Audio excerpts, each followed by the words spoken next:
G news ఈనాటి వార్తా విశేషాలు. కర్నూలు జిల్లాలో టీడీపీ నేత దారుణ హత్యకు గురయ్యారు. పత్తికొండ మండలం హూసూరులో ఈ ఘటన చోటు చేసుకుంది. టీడీపీ నేత వాకటి శ్రీనివాసులు బుధవారం తెల్లవారుజామున బహిర్భూమికి వెళ్లగా దుండగులు ఆయన కళ్లల్లో కారం చల్లి దారుణంగా హతమార్చారు.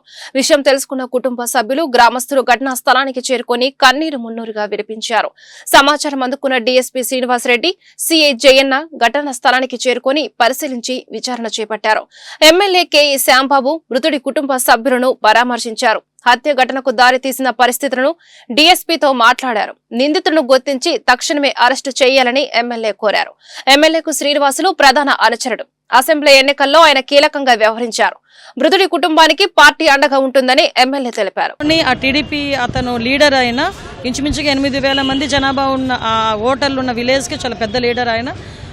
అటువంటి వ్యక్తి ఈరోజు అతి దారుణంగా నరికి చంపబడ్డాడు. ఎంత దారుణంగా నరికారంటే నరకడమే కాకుండా దాని మీద కారం జల్లి నిందితులు పరారైన పరిస్థితి ఉంది. దాని మీద ఇమీడియట్గా నేను ఆల్రెడీ ఎస్పీతో 2 times మాట్లాడాను. అక్కడ ఉన్న కర్నూలు ఎస్పీ గారితో కూడా ఇమీడియట్గా దాని మీద ఎవరైతే అటువంటి ఆగంతుకులు ఎవరైతే ఉన్నారో, దుండగులు ఎవరైతే ఉన్నారో వాళ్ళందరినీ పట్టుకునే దిశగా ముందుకెళ్తున్నాం. ఒకటి మాత్రం నిజమండి, ఇప్పుడు వరకు గొగ్గోలు పెడుతున్న జగన్మోహన్ రెడ్డి వాళ్ళెవరో చంపేస్తున్నారని. కానీ ఈరోజు పరిస్థితి చూస్తూ ఉంటే అధికార పార్టీలో ఉండి ఈరోజు మా తాలూకా నాయకులు కూడా మీరు అబ్జర్వ్ చేస్తే లాస్ట్ టైం రాజకీయ హత్యలు 4 జరిగినాయి కూడా 3 రాజకీయ హత్యలు టీడీపీ వాళ్ళని చంపేసిన పరిస్థితి కూడా కనిపించింది.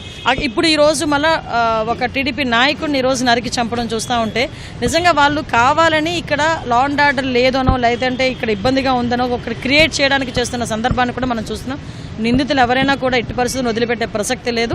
నిందితులు కంపల్సరీగా పట్టుకుని తీరుతాం, మనకు శిక్షించింది. కర్నూలు జిల్లా పత్తికొండ మండలం హూసూరులో టీడీపీ నేత వాకటి శ్రీనివాసులను వైసీపీ మూకలు దారుణంగా హత్య చేశాయని మంత్రి నారా లోకేష్ అన్నారు. దీన్ని తీవ్రంగా ఖండిస్తున్నట్లు చెప్పారు. ఈ మేరకు ఆయన ఎక్స్ వేదికగా పోస్టు చేశారు. ఎన్నికల్లో టీడీపీ తరపున కీలకంగా పనిచేశాడనే కక్షతో శ్రీనివాసుల కళ్లలో కారం కొట్టి కిరాతకంగా హతమార్చారని పేర్కొన్నారు. ప్రజాక్షేత్రంలో తిరస్కరణకు గురైన జగన్ అండ్ కో తమ పాత పంథాను మార్చుకోకుండా ఇటువంటి దురాఘాతాలకు పాల్పడుతుందని ఆగ్రహం వ్యక్తం చేశారు.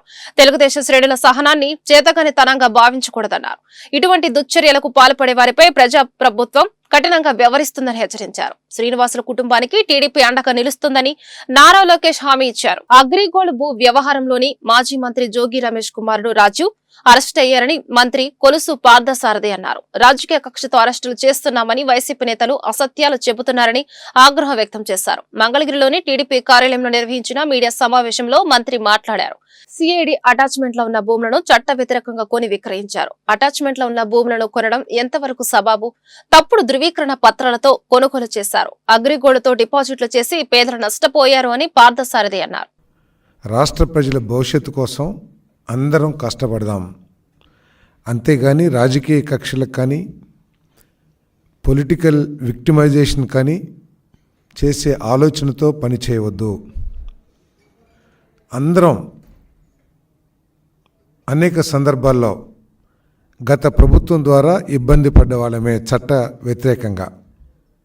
అయినా కూడా దాన్ని దృష్టిలో పెట్టుకోకుండా మన లక్ష్యం ఈ రాష్ట్రం అభివృద్ధి, ప్రజల భవిష్యత్తు, ప్రజల సంక్షేమం అని పదే చెప్తూ వస్తూ ఉన్నారు.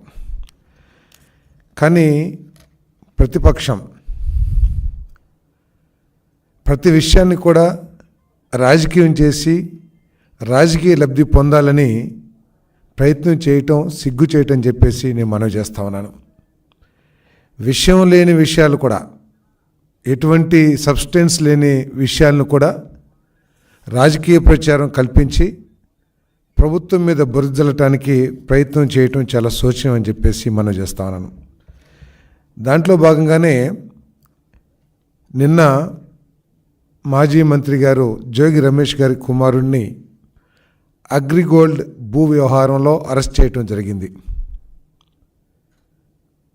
ఆ విషయంలో సబ్జెక్ట్ మీద స్పందించుకోకుండా, జరిగిన తప్పొప్పుల మీద స్పందించుకోకుండా ఇదేదో రాజకీయ కక్షతో చేస్తున్నారు, ఆ రోజు చంద్రబాబు నాయుడు గారి ఇంటి మీద దాడికి వెళ్ళినందుకు చేస్తున్నారు అని వక్రీకరించడానికి, ప్రజల దృష్టిని మరల్చడానికి ప్రయత్నం చేయటం శోచనీయం అని చెప్పేసి మనం చేస్తా ఉన్నాను. ఒకవేళ పొలిటికల్ విక్టిమైజేషన్ లేతే కక్ష సాధింపు ధోరణి ఉన్నట్లయితే వాళ్ళు బయటకు వచ్చి ఈ విధంగా మాట్లాడే అవకాశం కూడా ఉండేది కాదని చెప్పేసి మనం చేస్తామని నేను. ఆయన ఒప్పుకున్నట్టు, జోగి రమేష్ గారు ఒప్పుకున్నట్లు చంద్రబాబు నాయుడు గారి ఇంటి మీద చేసిన దాడికి సంబంధించి చట్టం తన పని తాను చేసుకుంటూ పోతుంది. ఎవరైతే ఆ కేసుని పరిశీలిస్తున్నారో లేదా ఇన్వెస్టిగేట్ చేస్తున్నారో అధికారులు చర్యలు తీసుకుంటారు. కానీ నిన్న జరిగిన సంఘటన ఏదైతే ఉందో వారి కుమారుడు అరెస్టు, అది కేవలం అగ్రిగోల్డ్ భూములకి సంబంధించిన విషయంలోనే అరెస్ట్ అయ్యారని చెప్పేసి మనం చేస్తాం నేను. అది కూడా ప్రభుత్వం ఏదో ఉద్దేశపూర్వకంగా అరెస్ట్ చేసింది కాదు. అగ్రిగోల్డ్ సంస్థ తమ భూములు అన్యాక్రాంతం అవుతున్నాయి, తమ భూముల్ని తప్పుడు ధృవీకరణ పత్రాలతో లేకపోతే తప్పుడు డాక్యుమెంట్స్తో ఆక్రమించుకుంటున్నారని చెప్పేసి కేసు ఇచ్చిన సందర్భంలో ఈ అరెస్టులు జరిగినాయని చెప్పేసి మనం చేస్తాను. 78వ స్వతంత్ర దినోత్సవ వేడుకల కోసం గుంటూరు నగరం సర్వాంగ సుందరంగా ముస్తాబైంది. పోలీస్ పెరడ్ గ్రౌండ్స్ లో జరగనున్న వేడుకలకి రాష్ట్ర విద్యాశాఖ మంత్రి నారా లోకేష్ హాజరు కానున్నారు. ఈ కార్యక్రమానికి ముఖ్య అతిథిగా హాజరై జాతీయ పతాకాన్ని ఆవిష్కరిస్తారు. ఈ నేపథ్యంలో జిల్లా కలెక్టర్ నాగలక్ష్మి, ఎస్పీ సతీష్ కుమార్ బుధవారం పెరడ్ గ్రౌండ్స్ లో ఏర్పాట్లను పరిశీలించారు. ఉదయం 9 గంటలకు లోకేష్ జాతీయ జెండా వందనం చేస్తారని కలెక్టర్ నాగలక్ష్మి తెలిపారు. అనంతరం శకటాల ప్రదర్శన, విద్యార్థులతో సాంస్కృతిక కార్యక్రమాలను ప్రదర్శించడం, ఉత్తమ అధికారులు, సిబ్బందికి అవార్డుల ప్రదానోత్సవం నిర్వహిస్తున్నట్లు చెప్పారు. అదేవిధంగా 100 మంది సిబ్బందితో స్వతంత్ర దినోత్సవ వేడుకలకు పటిష్టమైన బందోబస్తు ఏర్పాటు చేసినట్లు ఎస్పీ సతీష్ కుమార్ వెల్లడించారు. ఎవరికి వారే విడివిడిగా లోపలికి అనుమతి ఉంటుందని స్పష్టం చేశారు. స్వతంత్ర దినోత్సవ వేడుకలు విజయవంతం అయ్యేలా అందరూ సహకరించాలన్నారు.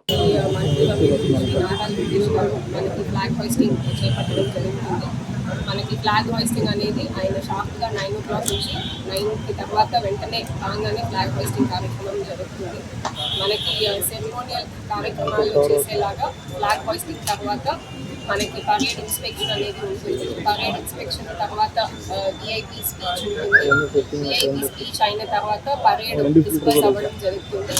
దాని తర్వాత మనము ట్యాబ్లోస్ ఏదైతే వివిధ డిపార్ట్మెంట్స్ శకటాలు ఏర్పాటు చేశారో అవన్నీ కూడా ప్రదర్శనలో ఉంటుంది. దాని తర్వాత పిల్లల ద్వారా కల్చరల్ ప్రోగ్రామ్స్ కూడా, పేట్రియాటిక్ సాంగ్స్కి వాళ్ళు కల్చరల్ ప్రోగ్రామ్స్ కూడా టేకప్ చేస్తారు. సో అవి జరిగిన తర్వాత మనము మంచిగా పనిచేసిన ఆఫీసర్స్ అందరికీ కూడా వాళ్ళకి కమెండేషన్ సర్టిఫికేట్స్ అనేది ఇవ్వడం జరుగుతుంది. అన్ని డిపార్ట్మెంట్స్ నుంచి సర్టిఫికేట్స్ కార్యక్రమం కంప్లీట్ అయినప్పుడు మనకి ఎవరైతే కల్చరల్ ప్రోగ్రామ్స్లో కానీ, శకటాల్లో కానీ, స్టాల్స్లో కానీ మంచిగా చేసిన డిపార్ట్మెంట్స్ పిల్లలందరికీ కూడా వాళ్ళకు కూడా మెమెంటోస్ ఇవ్వడం జరుగుతుంది. దాని తర్వాత స్టాల్స్ విజిట్ చేసి, స్టాల్స్ విజిట్ కంప్లీట్ అయ్యాక మనం నేషనల్ యాంథమ్తో క్లోజ్ చేయడం జరుగుతుంది. సో ఇది మనకి ఇండిపెండెన్స్కి సంబంధించిన కార్యక్రమం. ఆల్మోస్ట్ 9 o'clock స్టార్ట్ అయ్యి 12:15 కార్యక్రమం అనేది జరుగుతుంది. సంబంధించిన అరేంజ్మెంట్స్ ఈరోజు కలెక్టర్ మ్యామ్తో పాటు కలిసి చూడడం జరిగింది. సో మనకి సెక్యూరిటీ పరంగా మనం 3 ఎంట్రీస్ ఇస్తున్నాము. ఒకటి విఐపీ ఎంట్రీ, తర్వాత పబ్లిక్ ఎంట్రీ, తర్వాత స్కూల్ స్టూడెంట్స్ కోసం ఈ నగరంపాలెం పోలీస్ స్టేషన్ దగ్గర ఒక ఎంట్రీ, 3 ఎంట్రీ తీసుకుంటున్నాము. ఒక చిన్న డైవర్షన్ అంటే ఈ ఎస్బీఐ జంక్షన్ నుంచి ఐటీసీకి ప్రోగ్రామ్ జరుగుతున్న 2 hours మాత్రం చిన్న డైవర్షన్ చేస్తాము. అది కాకుండా స్టాల్, తర్వాత విఐపీస్కి సెపరేట్, తర్వాత మన అదర్ వ్యూవర్స్ ఎవరెవరు ఉన్నారో వాళ్ళు, అవార్డ్స్ తీసుకున్న వాళ్ళు, ఈవెంట్ ఫ్రీడమ్ ఫైటర్స్ అందరికి కూడా అరేంజ్మెంట్స్ చేయడం జరిగింది. మన బందోబస్తు అప్రాక్సిమేట్లీ మనం ఒక 100 members వరకు మన బందోబస్తు అరేంజ్మెంట్స్ చేయడం జరిగింది. సో అందరికి కూడా ముందే కూడా ఎవరెవరు వస్తున్నారో వాళ్ళు కూడా కమ్యూనికేషన్ గ్యాప్ లేకుండా అందరికీ ఎక్కడ కూర్చోవాలి అలాంటి చిన్న చిన్న విషయాలు కూడా ముందే షేర్ చేసుకుంటాం. మీడియా కూడా రిక్వెస్ట్ ఏంటంటే మీడియాకి మనం పోడియం అరేంజ్ చేయడం జరిగింది. అదేవిధంగా సర్టిఫికేట్ ఇస్తున్నప్పుడు కూడా మీకు ఆ యాంగిల్ కరెక్ట్గా వస్తున్నట్టు కూడా హైట్లో మొబైల్ ఇది కూడా అరేంజ్ చేస్తాము. కొంచెం మనకేంటంటే మినిస్టర్ సార్ ఉన్నప్పుడు కొంచెం మనకి ఆర్గనైజ్డ్గా ఉందంటే బాగుంటాయని చెప్పి మీడియా తరఫు నుంచి ఒక రిక్వెస్ట్ పెట్టుకుంటున్నాము. నా తరపు నుంచి అంతే. మీ తరపు ఏదైనా క్వశ్చన్స్ ఉందంటే అడగండి. ప్రజా సమస్యలను పరిష్కరించమే తొలి ప్రాధాన్యతగా తీసుకుంటామని గుంటూరు నగర నూతన కమిషనర్ పులి శ్రీనివాసులు స్పష్టం చేశారు. ఆ దిశగా ప్రజా ప్రతినిధులు, అధికారులను సమన్వయం చేసుకుంటూ గుంటూరు నగరాన్ని అన్ని విధాల అభివృద్ధి చేస్తామన్నారు. బుధవారం గుంటూరు నగరపాలక సంస్థ నూతన కమిషనర్ గా పులి శ్రీనివాసులు బాధ్యతలను స్వీకరించారు. ఈ సందర్భంగా కమిషనర్ మీడియాతో మాట్లాడుతూ గుంటూరు నగరాన్ని గ్రీన్ అండ్ క్లీన్ సిటీగా తీర్చిదిద్దుతామన్నారు. అలాగే రక్షిత తాగునీటిని అందిస్తామన్నారు. నగరవాసులకు మెరుగైన మౌలిక వసతులతో పాటు కనీస సౌకర్యాలు కల్పిస్తామన్నారు. అనంతరం విభాగాధిపతులు, అధికారులు నగర కమిషనర్ ని మర్యాద పూర్వకంగా కలిసి అభినందనలు తెలిపారు.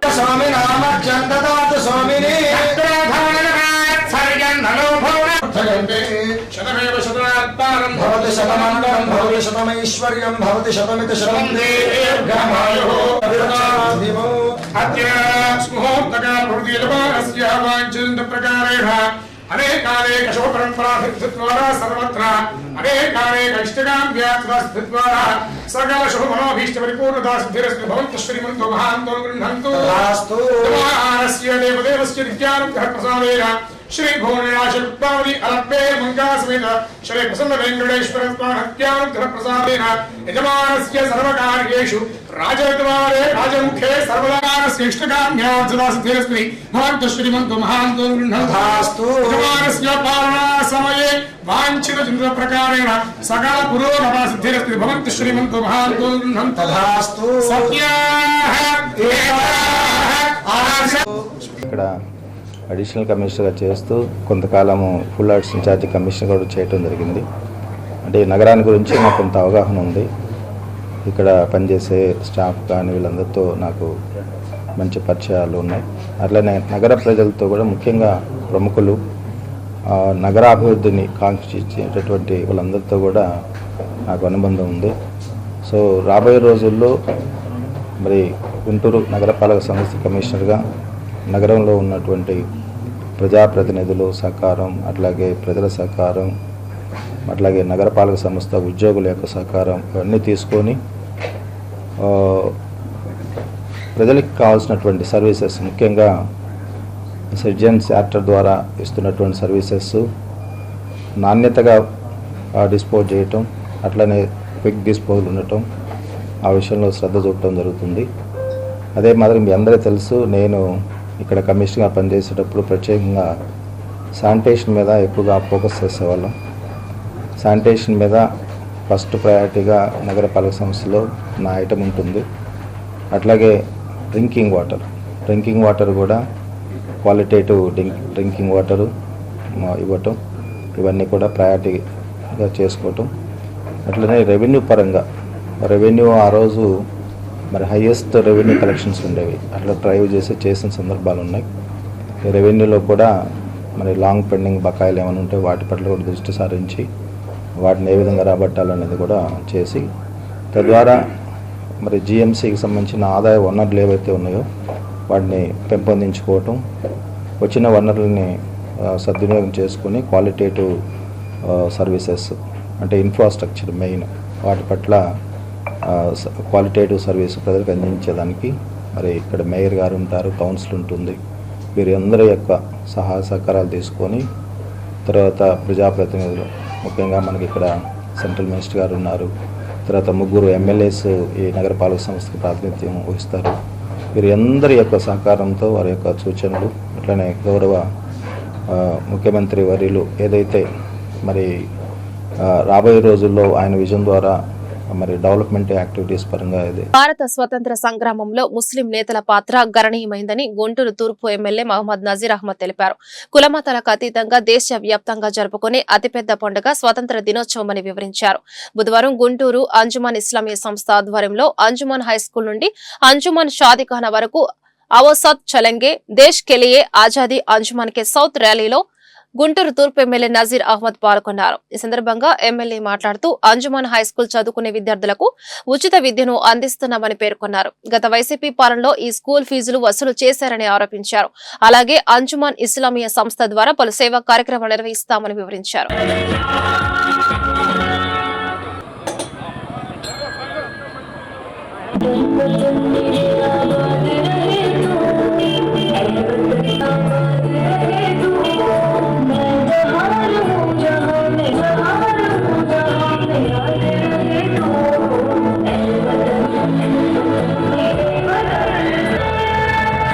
దేశ 78వ స్వాతంత్ర దినోత్సవాన్ని పురస్కరించుకొని ఈరోజు కులమతాతీతంగా ప్రతి ఒక్కరు కూడా ఈ స్వాతంత్ర వేడుకలను జరుపుకుంటున్నటువంటి పరిస్థితులు.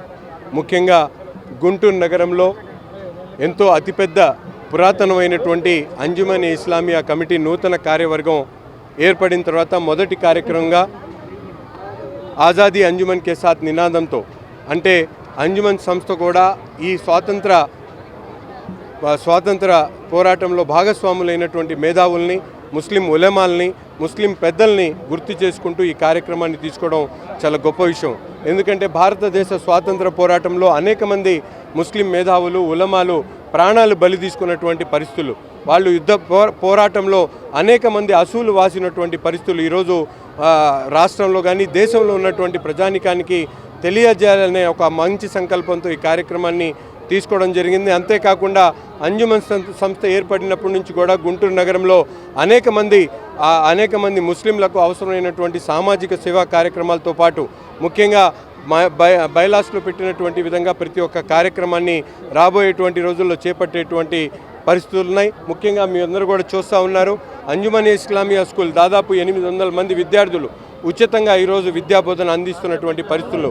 1వ క్లాస్ నుంచి 10వ తరగతి వరకు ₹1 ఖర్చు లేకుండా అంజుమన్ స్కూల్ ద్వారా అనేక మంది పిల్లలకు విద్యాబోధన కార్యక్రమాలతో పాటు ముఖ్యంగా ఎవరైతే అవసరమైనటువంటి ప్రతి ఒక్క ముస్లిం కూడా సహాయపడేటువంటి కార్యక్రమాలు ఈరోజు అంజుమన్ ఇస్లామియా తీసుకొని ముందుకు సాగుతూ ఉంది. అందుకని ఈరోజు గుంటూరు నగరంలో ఉన్నటువంటి ముస్లిం మత పెద్దలు, మేధావులు, ఉలమాలందరినీ కూడా పిలిచి ఈరోజు ఆజాదీ అంజుమన్ కే సాథ్ నినాదంతో ఒక వాక్ని ఏర్పాటు చేయడం.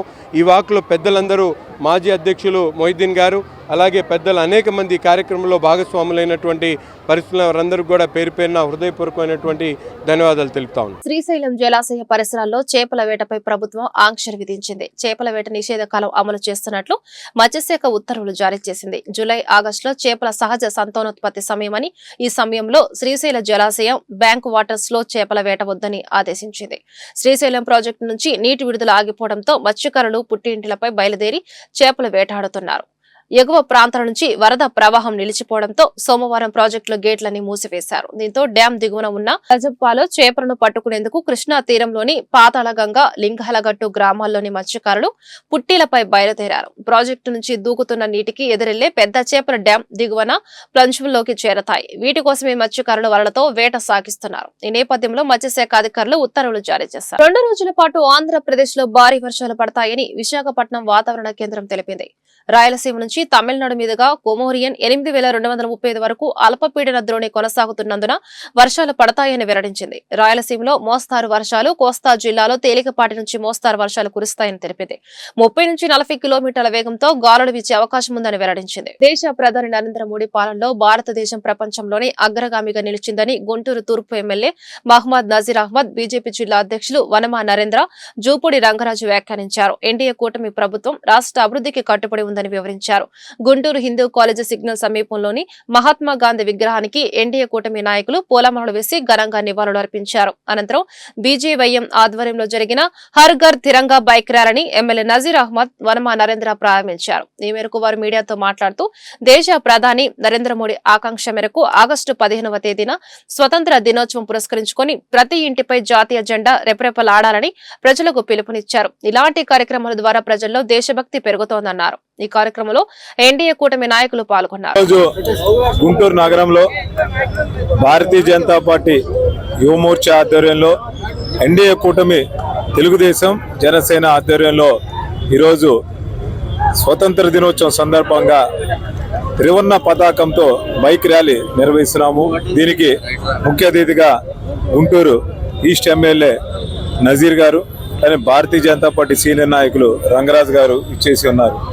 ఈ యొక్క ర్యాలీ ముఖ్య ఉద్దేశం ఈ దేశం 2047 సంవత్సరానికి విశ్వగురుగా అవతరించడానికి, దాని యువత అందరూ కూడా చదువుతో పాటు వారి యొక్క విద్యా ప్రమాణాలు పెంచుకుంటూ స్కిల్ డెవలప్మెంట్ ద్వారా అనేక రకాల కార్యక్రమాలు ఉజ్వల భవిష్యత్తు సాధించడం కోసం, అలాగే అనేక ఇంజనీరింగ్ కాలేజీలు, మెడికల్ కాలేజ్ ద్వారా కూడా వారి అభ్యున్నతికి ఈ యొక్క దేశంలో మంచి అవకాశాలు ఉన్నాయని కూడా తెలియజేస్తూ, ఈ యొక్క దేశంలో అన్ని మతాలు అందరూ ఒకటే అని ఒక నినాదం కోసం ఈ యొక్క బైక్ ర్యాలీ నిర్వహిస్తున్నాము. దీన్ని విజయవంతం చేసిన అందరికీ కూడా ధన్యవాదాలు తెలుపుతున్నాను. 78 స్వతంత్ర దినోత్సవం జరుపుకుంటున్నది. 78 అనేసరికి వృద్ధులవుతారు, కానీ భారతదేశం వృద్ధ దేశం కాదు, యువ దేశం. 78 ఏళ్లకు మిగతా దేశాలు వృద్ధ దేశాలు అవుతున్నాయి. భారతదేశం అభివృద్ధి చెందే దేశం కింద యువతతోటి ముందుకెళ్తున్నది. కాబట్టి ఏదైతే లక్ష్య సాధనలో భారతదేశం ప్రపంచానికి తలమార్గం కావాలనుకున్నదో 2047 నాటికి ఇది 5 ట్రిలియన్ ఎకానమీ నుంచి 8 ట్రిలియన్ ఎకానమీలోకి వెళ్ళాలి. ప్రపంచంలో ఆర్థికమైనటువంటి దేశం పరిపుష్టి కావాల్సిన అవసరం ఉన్నది. అందుకనే నరేంద్ర మోడీ గారి నాయకత్వంలో మనం అన్నిటికీ ముందుకు వెళ్తున్నాం. అందుకే కోరుతుంది ఏంటంటే ప్రతి ఇంటి పైన కూడా ముస్లిం, క్రిస్టియన్, హిందూ, రాష్ట్రం ఎవరైతే ఉన్నారో అందరింటి పైన కూడా మన ప్రభుత్వ హయాంలో మనం చేసిన మంచి ఎక్కడికి పోలేదని వైఎస్ఆర్సీపీ అధ్యక్షుడు వైఎస్ జగన్మోహన్ రెడ్డి స్పష్టం చేశారు. ప్రతి ఇంటికి మనం చేసిన మంచి బతికే ఉందని, మేనిఫెస్టో అమలులో విశ్వసనీయతకు అర్థం చెప్పమన్నారు. విశాఖ స్థానిక సంస్థల ఎమ్మెల్సీ ఎన్నికల నేపథ్యంలో బుధవారం యలమంచిలి, భీమిలి నియోజకవర్గాల జెడ్పీటీసీలు, ఎంపీటీసీలు, కౌన్సిలర్లతో వైఎస్ జగన్ సమావేశమయ్యారు. ఈ సందర్భంగా క్యాడర్ కు దిశానిర్దేశం చేశారు వైఎస్ జగన్. చంద్రబాబు ఇప్పుడు రాష్ట్ర ఆర్థిక సంక్షోభంలో ఉన్నట్టు చిత్రీకరిస్తున్నారని, మన ప్రభుత్వంలోకి వచ్చినప్పుడు చంద్రబాబు చేసిన అప్పులు ఉన్నాయని, వాటికి వడ్డీలు కూడా ఉన్నాయనే విషయాన్ని వైఎస్ జగన్ మరోసారి గుర్తు చేశారు. ఆ సమయంలో కరోనా లాంటి పరిస్థితులు వచ్చాయన్నారు. ఖర్చులు అనూహ్యంగా పెరిగినప్పుడు ఎలాంటి సాకులు చెప్పలేదని, శ్వేతపత్రాలతో నిందలు మోపే ప్రయత్నం చూపలేదని, కోవిడ్ ను సాకుగా చూసి ఎగ్గొట్టలేదన్నారు. మొదటిసారిగా విశ్వసనీయత అన్న పదానికి అర్థం చెబుతూ మేనిఫెస్టోను ఒక బైబిల్గా, ఒక ఖురాన్గా, ఒక భగవద్గీతగా భావిస్తూ ఒక కొత్త నిర్వచనం చూపిస్తూ ఎన్నికల్లో విశ్వసనీయత అన్న పదానికి అర్థం చెబుతూ మనకు ఎన్ని సమస్యలున్నా కూడా చంద్రబాబు నాయుడు ఈ పొద్దు ఏ సమస్యలు లేకపోయినా కానీ సమస్యలు ఉన్నట్టుగా దాన్ని చిత్రీకరిస్తూ ఉన్నాడు. కానీ నిజం చెప్పాలనంటే మన ప్రభుత్వం అధికారంలోకి వచ్చినప్పుడు ఒకవైపున చంద్రబాబు చేసిన అప్పులు ఉన్నాయి, ఆ అప్పుల మీద వడ్డీలు ఉన్నాయి. ఆ వడ్డీలకు తోడు కోవిడ్ అనే మహమ్మారి కూడా మనం పరిపాలన చేసేటప్పుడు కూడా మనకు తాండవిస్తూ ఉన్న పరిస్థితులు. కానీ అటువంటి భయానక పరిస్థితుల్లో ఉన్నా కూడా ఒకవైపున రాష్ట్రానికి రావాల్సిన ఆదాయాలు తగ్గినప్పటికీ, రాష్ట్రంలో పెట్టే ఖర్చు అనూహ్యంగా పెరిగినప్పటికీ ఎటువంటి సాకులు చూపలేదు, ఎటువంటి కారణాలు చెప్పలేదు. ఈ వైట్ పేపర్లని ఇంకొకటని గత ప్రభుత్వం మీద నిందలు మోపి, కోవిడ్ మీద నిందలు మోపి ప్రజలకు చేయాల్సింది చేయకుండా పోయే కారణాలు ఏ పొద్దు చూపించలేదు. ఎన్ని కష్టాలున్నా కూడా చిక్కటి చిరునవ్వుతోనే ప్రతి ఒక్కరికి కూడా, ప్రతి ఇంటికి కూడా మంచి చేస్తూ, ఇదిగో ఈ నెలలో ఈ కార్యక్రమం చేస్తాం, ఇదిగో ఈ నెలలో ఇది చేస్తాం, ఇదిగో ఈ నెలలో ఇది చేస్తాం, ఇదిగో ఈ నెలలో ఇది చేస్తామని చెప్పి గతంలో ఎప్పుడూ జరగని విధంగా ఏకంగా బడ్జెట్లో ఒక క్యాలెండర్ రిలీజ్ చేసి గత 5 సంవత్సరాల పాలనలో కూడా ఏ నెలలో ఏం చేస్తాము అని చెప్పి క్యాలెండర్ రిలీజ్ చేసి బటన్ నొక్కి నేరుగా ప్రతి ఇంటికి డోర్ డెలివరీ చేసిన చరిత్ర గతంలో ఎప్పుడూ కూడా జరగల. దేవుడు దయతో ఇవన్నీ కూడా చేయగలిగాం. ఈరోజు ప్రతి ఇంట్లోనూ కూడా జగనే ఉంటే, వైఎస్ఆర్ కాంగ్రెస్ పార్టీనే ఉంటే ఈ పార్టీకే పిల్లలందరూ బడులకు పోతూ ఉన్నారు. ఈ వార్త ఇంతటితో సమాప్తం. నమస్కారం.